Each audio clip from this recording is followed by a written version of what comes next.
செவ்வாய்க்கிழமை 24 சிவான் ஜூன் 9. என் மகா பெரிய ரட்சிப்பு. எபிரேயர் 2:3.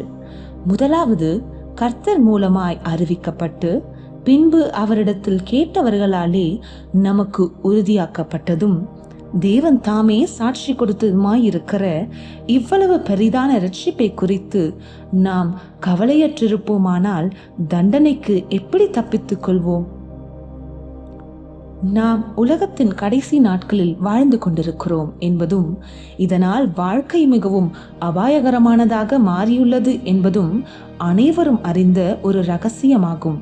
உலகம் மக்களை தன் பசி உந்தும் வயிற்றுக்குள் மீண்டும் சத்தமாய் கூப்பிட்டு இழுப்பதால் ஒரு கிறிஸ்தவனாக வாழ்வது கடினமாகி வரும் ஒரு காலகட்டம் இது.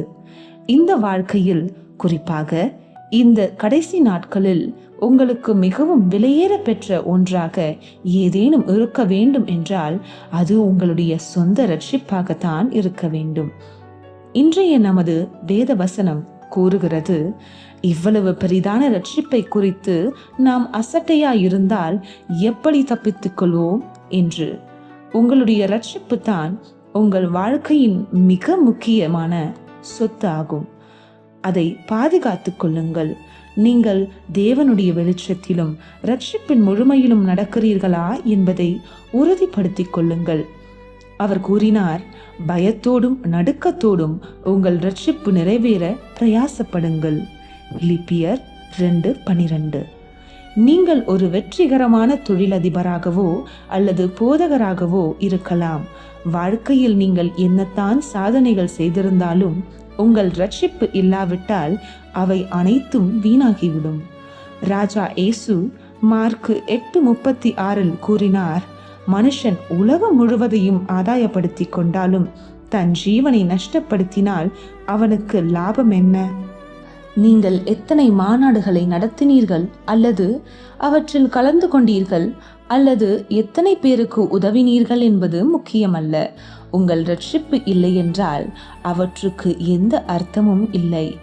எந்த ஒரு காரியத்திற்காகவும் உங்கள் ரட்சிப்பை விற்று போடாதிருங்கள். மேலும் கிறிஸ்துவை பற்றி மற்றவர்களுடன் பகிர்ந்து கொள்ள தவறாதீர்கள். தீர்க்கதரிசன அறிக்கை. என் ரட்சிப்பு தான் என் வாழ்க்கையின் மிகப்பெரிய சொத்து. தேவன் எனக்கு இவ்வளவு இலவசமாக கொடுத்ததை நான் ஒருபோதும் அசட்டை செய்ய மாட்டேன். இந்த விலையேற பெற்ற பரிசுக்காக கர்த்தாவே உமக்கு நன்றி. ராஜா இயேசுவின் நாமத்தில் ஆமேன்.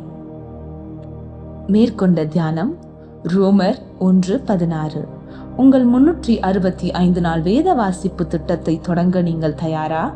365 நாள் வேத வாசிப்பு திட்டம். இன்றைய உங்கள் வாசிப்பு திட்டம் பிரசங்கி 4-6 அதிகாரங்கள்.